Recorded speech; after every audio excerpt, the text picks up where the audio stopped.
This episode is brought to you by Hannah Chrysler. Well, welcome back to the Johnathon Cole Show. We're going into round number 7, and today it's Ben Anderson comes to sit with me for my first ever Las Vegas series.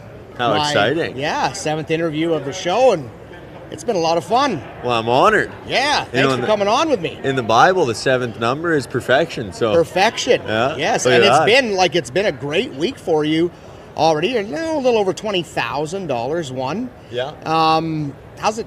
Tell me how you think it's gone. Yeah, no, it's been fun. I've enjoyed it. I got my girlfriend Grace here, and my whole family's here, so just kind of slowed it down this year. And I always said it goes from first perf to the 7th perf, and then after that it kind of slows down again. But it seems like it goes like that, and it's been a blast. Horse has been all right throughout the first 5 rounds, and we're on the back half, and Ben gets hot in the 4th quarter. So yeah, we'll see what happens. So, not to put you on the spot or anything, but when you through some of the rounds, you've been in the lower 80s, right? Yeah.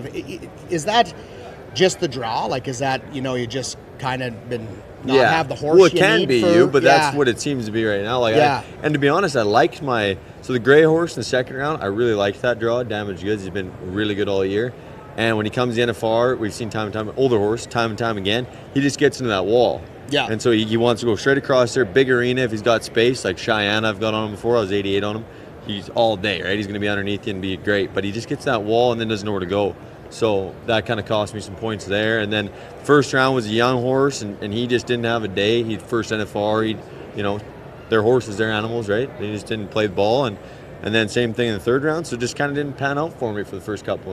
It happens. Rodeo, right? Yeah, for sure. And I think, what a lot of people maybe don't understand is that you're in the best of the best horses, the best cowboys, and if you get a horse that just doesn't quite perform that day, or a cowboy that doesn't quite perform that day, there's 15 guys that aren't going to just give it to you. Oh, exactly. No, and that's the thing. And that I was listening to when I was signing for Cinch, I was listening to Tim on talking about it. I can't remember who he said, but I'm pretty sure he said one of the bareback riders, it took to his 10th NFR before he won a round.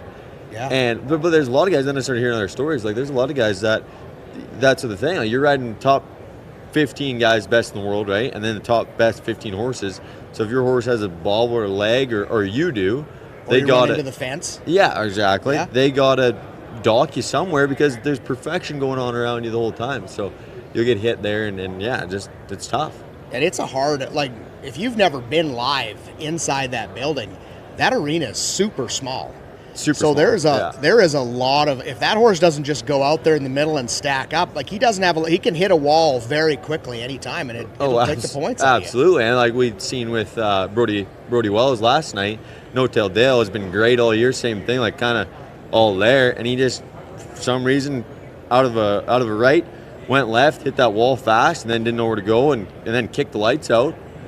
Literally, the bottom panel light went out, and then he trailed around there and just kind of got lost, and that'll happen. It's tight, right? And a lot of them horses, that's why you got to plan your horse. Zeke did a really good job last night when he, I forget who, no, 2 nights ago. But anyways, they wanted to put his horse in the front, and he goes, it was Mighty Mo, and he goes right, he comes out of the left, then wants to circle back to the right. And they wanted to put him in the front chute. And Zeke's like, no, put him in the back chute. So, and then he did. He circled around to the right. You got to know your horse, too, and plan for it, Yeah. Yeah.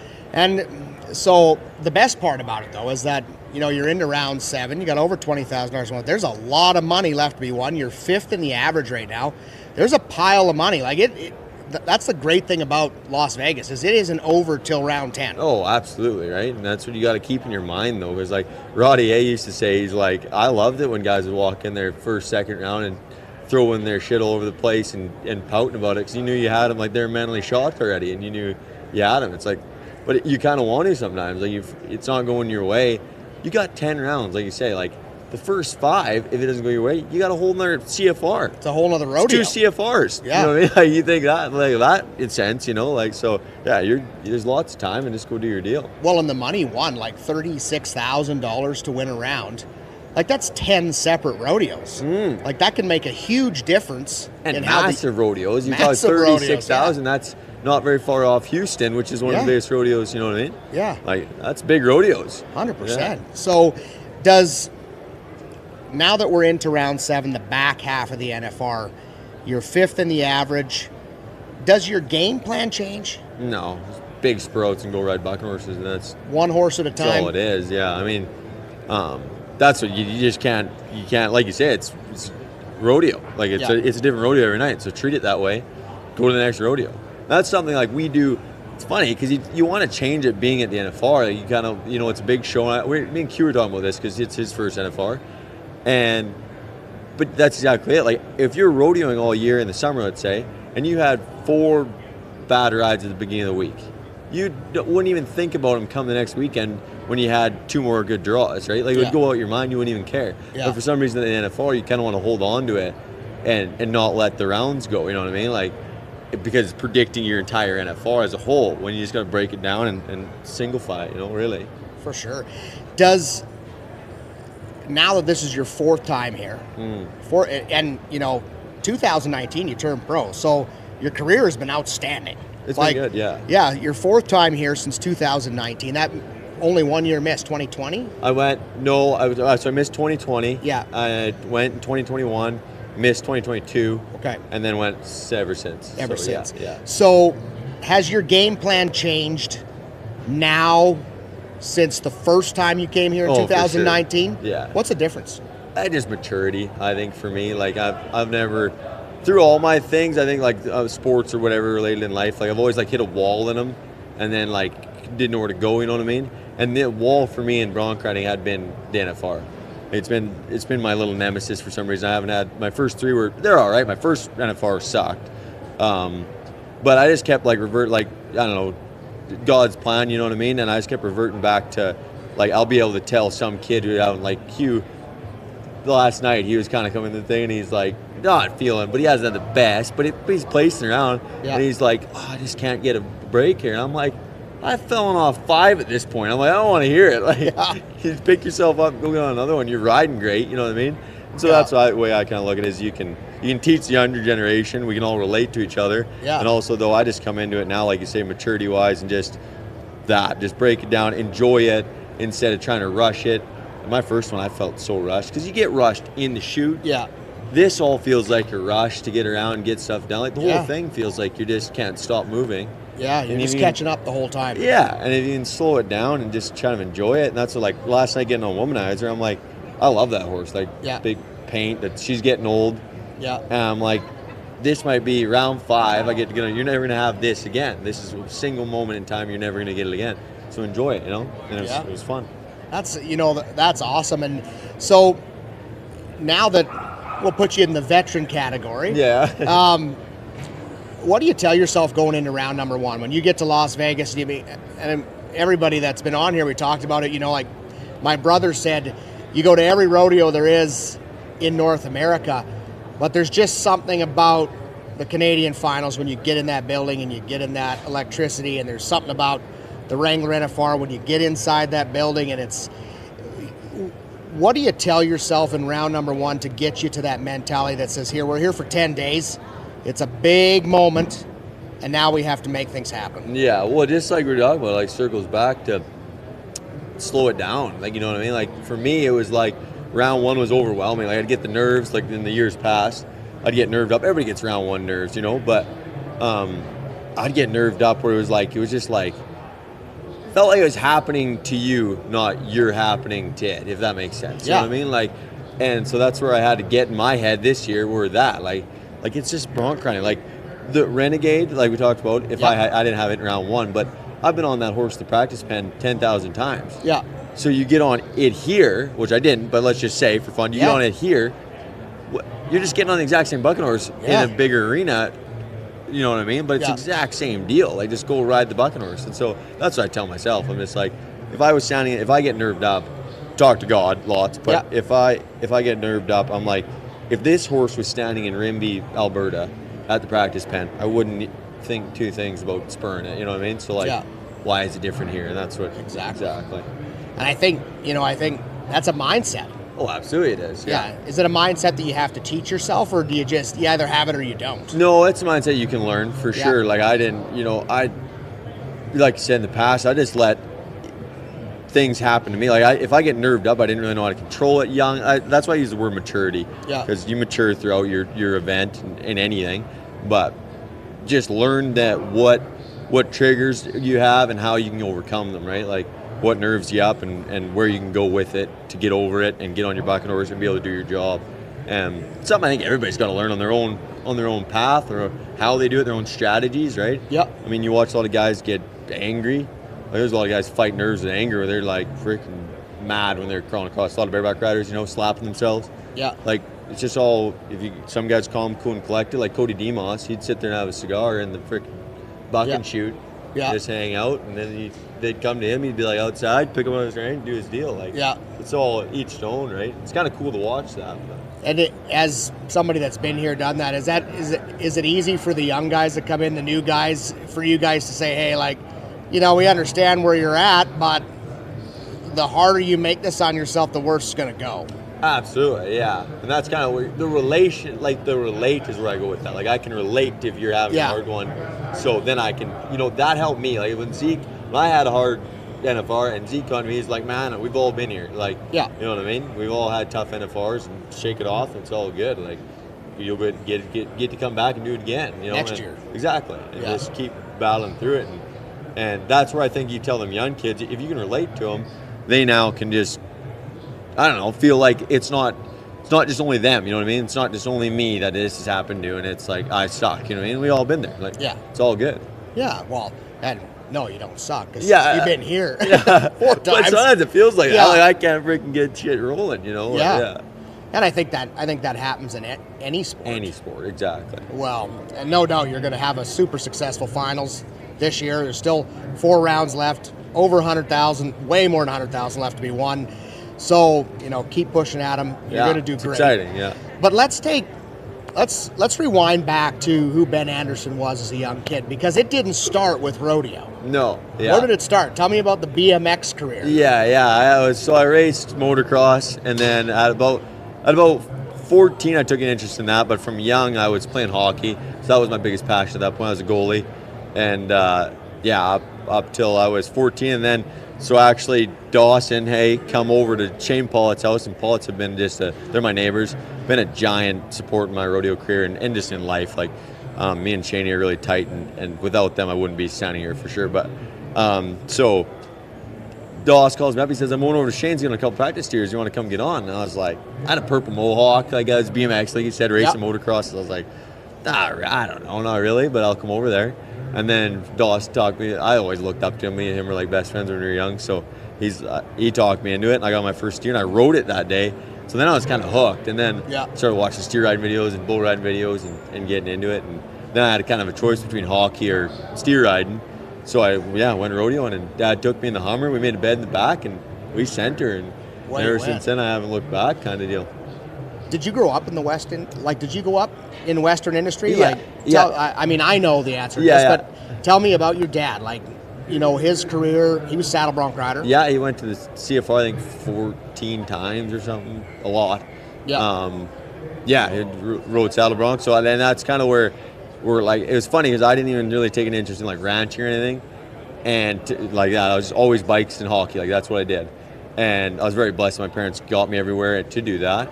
And then it all kind of fell in right there at like 14, 15 years old, where I started riding steers. And then I'd go over to Shane's, and he taught me how to start my first colt, a little bay horse. That was pretty cool. He was a 3-year-old, and I got to just round pen him. And he took me from square one to right till he was broke, and I got to start roping on him and stuff. So the kind of Western industry, I just kind of took a whole turn in my life and started involving myself there and putting my time spent there, And it was an absolute blessing. I didn't think I was going to be a bronc rider, even at that point. Like, as a steer rider, I thought I liked bull riding, and I didn't know if I was going to be a bull rider. I just started getting into it, you know what I mean, and just enjoying it. And then I started getting on bucking horses because Dad did, and Roddy Dawson was starting to. And it sucked. I did not like bronc riding. Like bull riding, I could ride the odd bull. Yeah. And I was more scared of riding bulls, but like I could ride the odd one, but I could not ride a bronc. I'd put big sprouts in him because that's all I was told. Roddy was like, big sprouts. Yeah. So you just anchor them off in them and frickin' get ear holed and ear like bucked off constantly. And you're like, why are we doing this? Like, this sucks. Yeah. And then I kind of talked like that. The first addiction with that for me was the spur out, because the feeling of when their front feet hit the ground, it's like, I talk about this a lot, but Winston Bruce called it the moment. Case Thompson calls it the bobber drop, and like it's like the moment where everything kind of stops and their front feet hit the ground. It's like go, and that was like the first addiction for me. I got that feeling, and I was like, I want to have that feeling, you know, some more.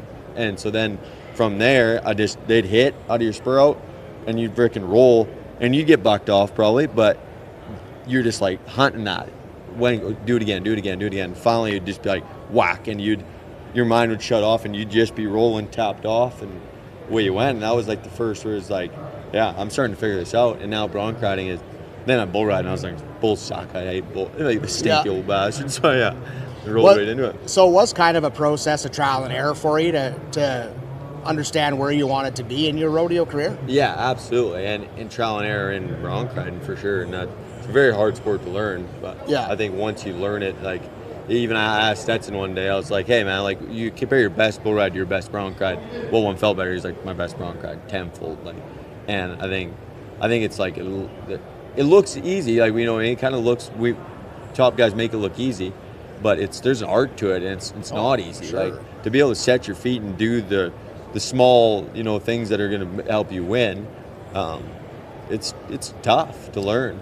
Well, and a lot of things that aren't talked about, and especially, you know, from the announcer side of things, is it's real easy to get behind or get ahead of your horse, which isn't good either. Mm-hmm. So it's all a feel and timing. Talk a little bit about that. How do you find that from that first jump out? Can you get there if you're not there? Or once you get out of time, is it real hard to come back from that? Depends the horse, right? If you got like the 2-pen was last night, the womanizers, the renegades, they're jumping underneath you. They can almost pick you. If you did bobble, they can almost pick you back up, and you can find your timing again pretty easy, right? It's all out of your spur out, the timing for me.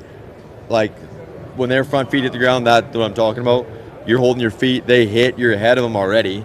So when they fire your feet back to your cantle, you can just jam them back up there, and now you're earning timing, right? Yeah. So, like, we talk about how the spur out's kind of advantage to the horse. You know what I mean? Like, we give advantage to the horse, but it's also advantage you. Like, if you can put a woofy spur out, 2-jump spur out, everybody says that, 2-jump spur out. If you can do that and accomplish it while you're, like, lifting on your rein and everything's staying tight in your saddle, you got them beat. You just got to roll from there. And so, to answer your question, though, the tough ones, there's no getting back from that. You know what I mean? Like the E-penners, if you don't have a good spur out and you're not rolling, they're probably going to buck you off. Or if you put too big of a spur out, like Damian Brennan, we saw in the 4th round of the E-penners, got an Indian burn, tried to put a 2-jumper in him, and that second jump is so freaking big and cracks him, and that's a huge horse, that it was just overpowered him, and he wasn't hard enough on his rein, run him out the back, and he wasn't getting back in timing, you know. So just kind of whatever horse underneath you, to be honest. But so did you grow, like, was your parents ranchers? Is that the history there? Do they ranch? Tell me a little bit about that. Yeah, Dad's run blacks all my life, and like that. He was always just feeding cows and then picking me up to go to hockey or whatever, right? So I never really was a part of it till I was older, and now I got 30 head of my own. He's got about 170 blacks, and we just, it's kind of a family, you know, little ranch we get going, and honestly, that's where I want to go later in life after rodeo, is just keep growing it and so I can roll right into it. And after so even though your younger years or your, you know, earlier years, you were more into the hockey, the motocross, the BMX, you still were built on that Western foundation. When you decided to make that move to the rodeo arena, do you think that it played a part in it? Oh, absolutely. Like, it played a part that I was growing up that way for sure. Yeah. Like, if I didn't have those connections, I would have never done it. You know what I mean? Yeah. The Roddy and Dawson and my dad, there's no way I would have. Honestly, I give a lot of credit to Doss, because he did really spark me to push me to do it, just because, I don't know, he's always been like that with me. Like, he's always pushing me to do stuff and kind of just be a part of what he's got going on. And then, in turn, he's always been a part of what I like. He loves dirt biking now and BMX. He used to try to get on my BMX and do stuff, and he'd just wipe out. But kids always full sense. So without them guys, no, I wouldn't have transitioned, I don't think. You're 14 years old. Did you high school rodeo? Did you go right into the high school rodeo? Was that saddle bronc riding or was that bull riding for you?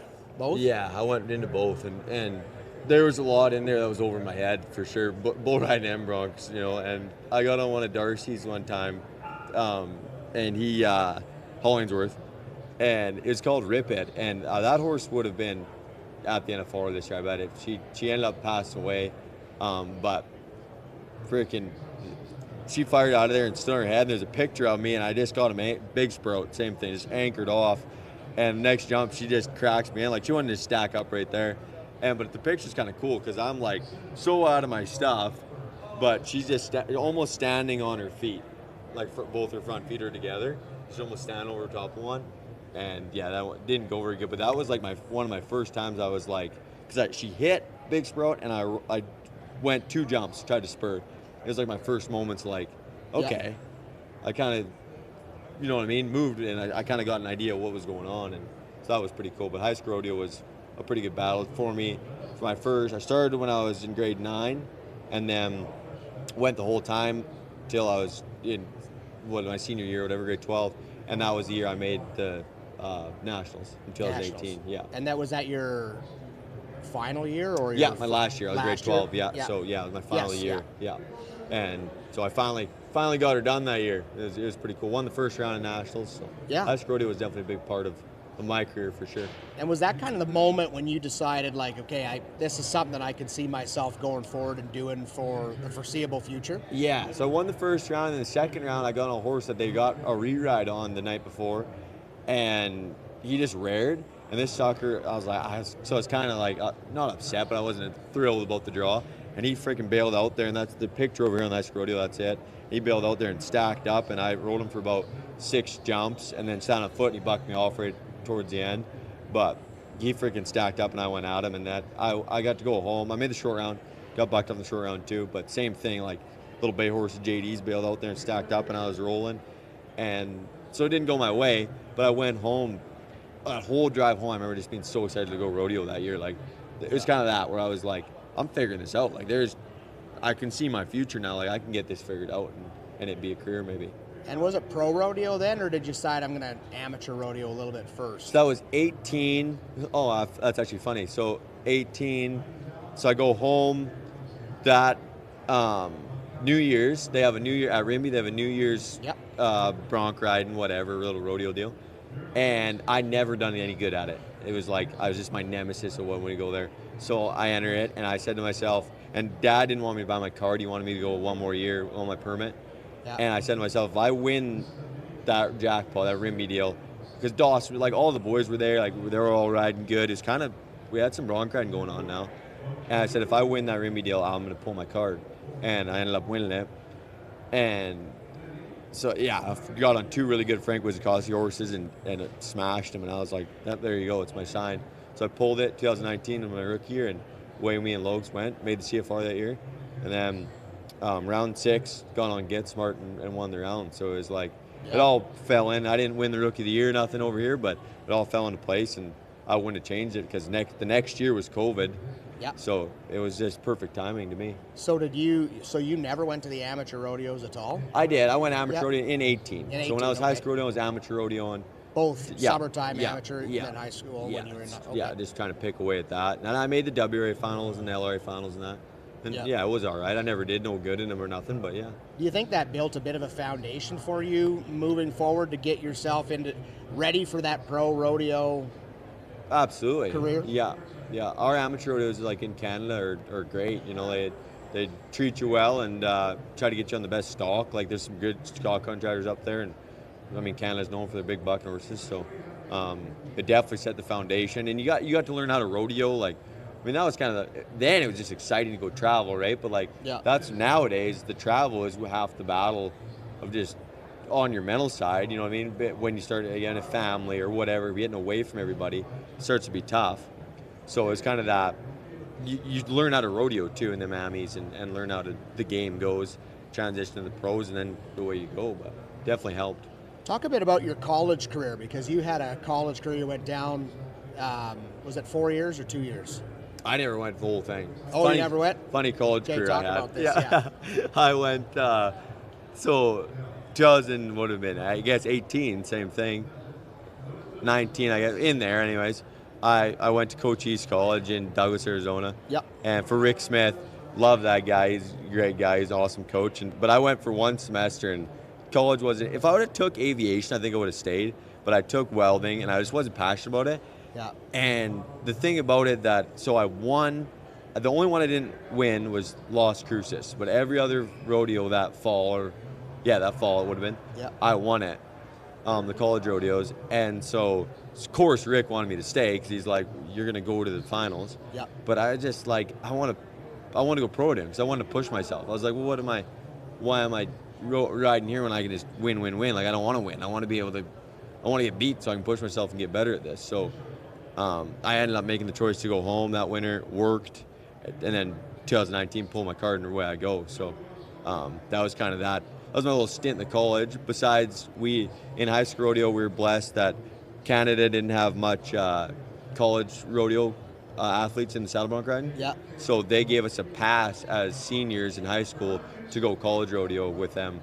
I ended up winning the college finals up there in our division, which was Cole Ashbacker won it, but Yeah. I won the which we rode all together, you know what I mean? But anyways, Yep. I got a buckle out of it, and so that was pretty cool. And yeah, Nice. that was kind of That's my little a Canadian college. That was Canadian college, yeah. And that was my little college stint in there. I didn't have much one, but yeah. Any regrets on that decision to leave college, knowing that you could have went to the college national finals? Yeah, I mean, not regrets, but maybe, you know what I mean? You look back, you're like, yeah, I could have hung out, stuck it out. Maybe it would have, college finals would have been cool. I mean, I watched Q go there and a lot of my friends go there, and it looks like a blast. And Yeah. I would have liked to show up there, but at the same time, I don't mind the way it went. And like I said, COVID happened, and that whole thing could have been a lot different, right? Had I not just made the choice I did. So no regrets, right? But I definitely thought about that for sure. Yeah, no looking back.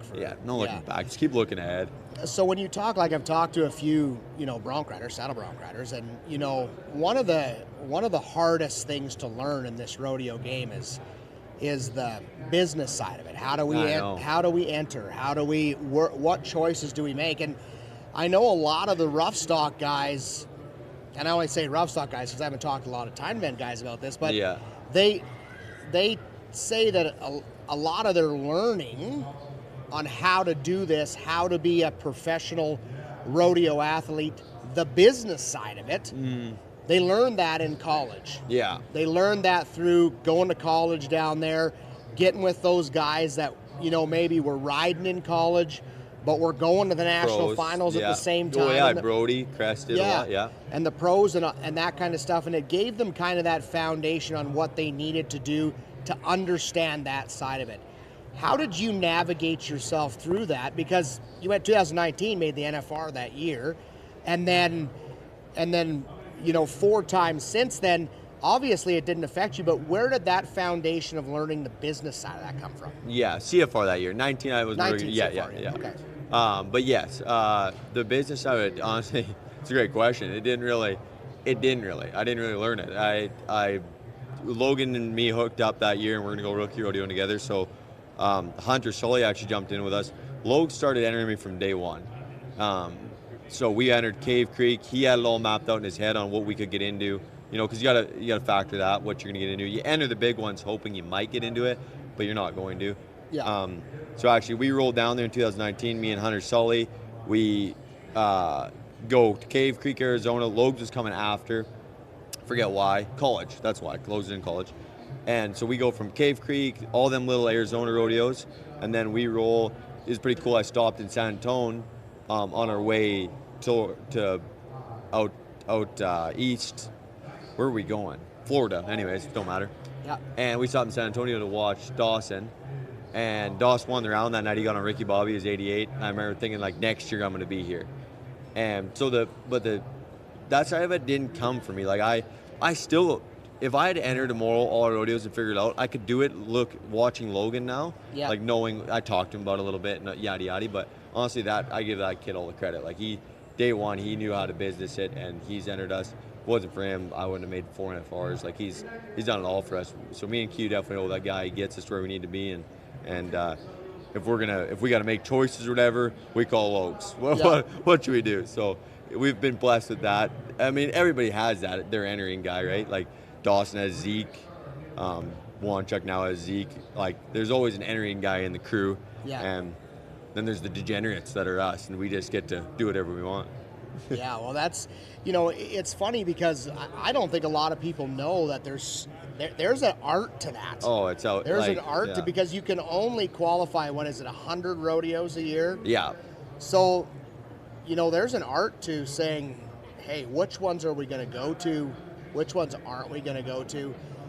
And it doesn't always mean the biggest money rodeos, does it? Like, how do you guys navigate through that chicane of Where to go? yeah, where to go? Yeah. What's going to give us the best chance to get to here at the end of the year? Yeah, exactly. And so that's horses, right? If you're Logs will double us up a lot, so we'll be doubled the 2 rodeos same day. We'll just see what better horse we got, and we'll head to that rodeo. Even if it has less money added, you got a chance to win, right? Come time down to the wire. Luckily I had a great year anyways, but coming down the wire, I didn't make there's a lot of money at Sioux Falls. If it wasn't for Sioux Falls this year, I wouldn't have made the NFR. Yeah. So now, the business side of it, for me, it was maturity. I had to learn the hard way, and you know what I mean, just not do it, and then be like, kick myself in the ass, being like, why didn't you do it? But for a lot of guys, they just, like Logan, very intellectual. He looks at the book slots. He already knew. You know what I mean? That he's got his plan in his brain before it's even half in motion. So. Does that plan stay the same every year, or does it change? It fluctuates for sure. I mean, you can't have it. It's rodeo. You can't have a plan. You know what I mean? You might, you're going to go to this rodeo. Your truck breaks down. You're not going to that rodeo anymore, so you might as well just turn around and go to that rodeo. You never know what's going to happen, right? So it's kind of we just throw our hats. And can you make that switch halfway through the season if it isn't going well for you and you're not maybe having quite the start of the season you want? Do you make a change halfway through and say, okay, I got to do something different? I got to go to some different rodeos because I got some money to make up, or how does that work? Yeah, yes and no. I mean, you still got to, like you said, if you're getting into the biggest rodeos, most amount of money at it, you got to show up. The hard decisions are like this year for me, for example. I mean, I was having a good year, but it come to making the decision of Salt Lake City come over top of Pollockville. Well, Pollockville is one of our biggest Bronc matches, rodeos in Canada we have. So, and I'm not absolutely making the CFR at this point, guaranteed. So I made the short round in Salt Lake. So I'm trying to, where do I go, right? Well, you can win 25,000. You ride against 8 guys, right, in Salt Lake, or you can go to Pollockville and try to make a short round again. You've already made the short round here. It's kind of, that one's a little bit of a no-brainer, but Pollockville for Canadians is staple for us. So it's so hard to just make that transition and be like, all right, I ain't going to Pollockville, and I might not make the CFR, but I'm going to go try to make the NFR, right? And that happens a lot in an instance where you're going to pick the NFR, no offense to Canada, but over the CFR, right? Yeah. And a lot of guys have had to make that transition, or the opposite, where it's okay, I can't make the NFR. I got to transition and go Canadian rodeo, and so I secure a spot at the CFR, right? Well, and some people may not know, but Pollockville, not only is it huge for Canada, but it's huge for your world standing qualifications too, because it's almost 10,000 to win. Massive, yeah. 13 5 it pays, yeah. And so, yeah, if you're exactly another kind of ballpark and make a decision, that one counts for both, right? Well, this one counts for just the NFR. So now you got to make that choice of what's right, what's wrong, and that's where you can't really make a plan. I mean, that's rodeo. It's just give her and see how it ends up in the end of the year. Yeah. And it's really interesting. So if you were to talk, because your career did take a different path. I mean, there's the kids that grow up in it, and they started from the time they're 3 years old, and they've just been on a horse their whole time, and they've rodeoed. And then there's guys like you who didn't take that step, who did other sports and learned to play team sports and then took after. If you were to recommend to the next generation of rodeo athletes, not even saddle bronc riders, but just rodeo athletes, what path do you suggest them to take, and how do you tell them to get there? Yeah, that's a good question. I don't know if I could tell them to take any path, because like you just said, your path is your path, and we see me coming through there. We also see Zeke, who trick rode, like you say, on a horse in rodeo his entire life. So it's kind of, everybody's got their own path, right? And I think other sports were cool that I got to be privileged, to be able to do that. I can ride a BMX and dirt bike and all those things that are fun to do. So I'm privileged there, and I'm pretty good at it. Where Zeke he doesn't really know how to ride a dirt bike, and he never took an interest in it. But Yeah. you know what I mean. He doesn't know how to do those things. So I think it's pretty cool. I know I do know how to do those things, but I think they also help with balance. I mean, I think motocross is great for bronc riding. It's balance, it's endurance, it's, you know what I mean? If you do it as a pastime, it's not going to hurt you unless you wipe out. It would be your biggest thing. But yeah, like it's not going to, BMX isn't going to hurt you know what I mean? Riding a horse every day, that's great. Like bareback, you know what I mean? Go do those things. Ranch, like all those things. So I can't tell a kid an exact path, but I could tell them that honestly, if you're going to pick a couple things throughout it to find first, that I maybe made the mistake, find God first, because without him, it's really tough to do. And secondly, slow it down. Like just the big moments aren't as big as you really think they are. You know what I mean? Like don't build it all up. Just slow it down, enjoy what you're doing, and have fun riding buck horses. And remember why you did it. That passion, because I think everybody does tend to lose that. Like you tend to get away from, hey, why did I start doing this? I started because I love riding buck horses, right? And that feeling and that, you know, anyway, we transitioned into why aren't I winning? Or you know what I mean? You could have made the best bronc ride you've made in a long time, but you're 85 points, you didn't even win a check. Yeah. That's the thing you think about. You're like, I didn't win a check. Like, this sucks. When back in the day, you used to be pumped about being 85. Like, that was win, lose, or draw. You just stabbed one and made a badass bronc ride. What's there to be sad about, you know? Like, that's something I think that we ought to all, as rodeo cowboys, do a decent job, but need to get back to for sure. Well, and I went to Justin McKee's broadcasting clinic, and that was his very thing from word go was, what is your why? Yeah. Why are we doing this, right? And I think it's with anything. I think if you're a hockey player, you're a soccer player, you're an announcer, you're a saddle bronc rider, there's a point in our careers where we forget what the why is. Oh, exactly. And I think getting back to that, I know it's been huge for me because I was the same as you. You know, you forgot, like, why are we really doing this? Yeah. Right? You see the glory, you want the glory, you chase the glory, but the glory comes with the why. Well, and did you start doing it for that? Probably not, because you sucked. Yeah. Like there was no glory in falling off every day. Yeah, I mean, I still suck, but yeah, but we all did, you know. So it's like you didn't start doing it because of that. Yeah, that was the dream, but it wasn't even tangible at that point. Yeah, and you know, and then that is exactly it, though. It's like just not enough. You know what I mean? And which you should be as like a competitor. You should have that drive that, like, all right, you know what I mean? I want a world buck, I want a world championship, I want to win the round. I want, you know, as a competitor. But at the same time, like you said, why? Like, because if you focus on that feeling of riding buck horse the best you can to your ability, that's a product of it, right? That's a byproduct of doing what you love passionately. So, like you say, why? Yeah. No. Well, you know, it was great to have you on the show. Thanks for buddy. coming on my first NFR series. It's awesome. I've got to talk to a lot of you guys, and it's been inspirational to me in a way that I know it's going to be inspirational to a lot of other people in how you guys have navigated these careers.